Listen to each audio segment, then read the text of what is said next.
And Cheryl, jump in here, because this is why we have the focus on the president and his comments. He did not mention Iran at all yesterday. That is right, Maria. And to not mention Iran, with the elephant in the room, the funder in the world, the funder of terrorism. And it's not just Hamas, General, it's also Hezbollah. I mean, there are reports this morning now that the Israelis are now having to defend the northern border as well against, because there's incoming rocket fire coming from Lebanon. And then I also wanted to ask you about I mean, if you think about how all of these fighters got into Gaza, I'm thinking it was by sea. And I'm wondering if that is why, because of the issue with Lebanon, that is why the aircraft carriers are moving into positions off in the water, because it's more about Lebanon, not so much about Gaza. Do you have any insight into that? Well, Cheryl, I certainly hope that with the Ford Carrier Strike Group, I certainly hope our government has made it clear to Iran and to Hezbollah and others that should they try to enter the war in a greater effort, particularly Hezbollah with the sophisticated rocketry they have, that basically Iron Dome, I do not believe, could capture all of them, that there would be severe physical and military consequences.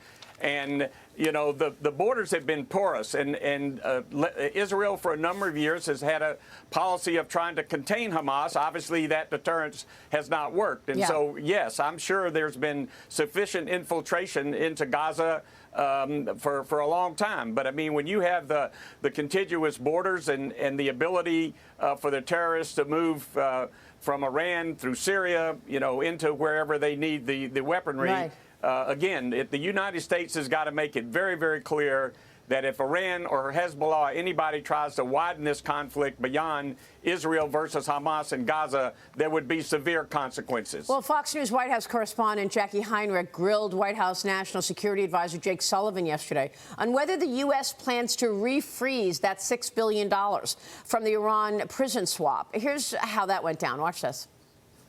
We've said since the beginning that Iran is complicit in this attack in a broad sense because they have provided the lion's share of the funding for the military wing of Hamas. They have provided training.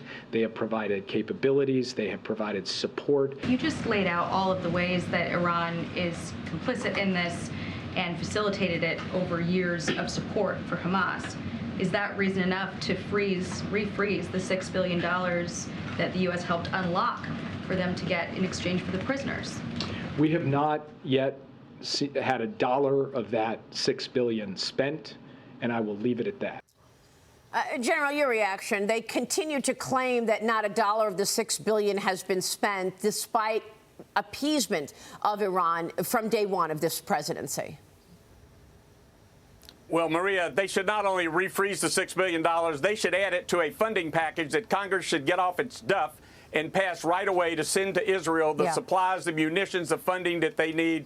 The United States needs to make it very clear to not just Israel but to the world that we're going to basically do what it takes politically, diplomatically, financially, and militarily to support Israel no matter how long it takes. This is going to be an extremely bloody and costly operation, combat and urban operation. But yes, they should freeze the $6 billion and give it to Israel. Well, we'll see how the president's foreign policy changes, because Iran is supporting Hamas, but China is supporting Iran.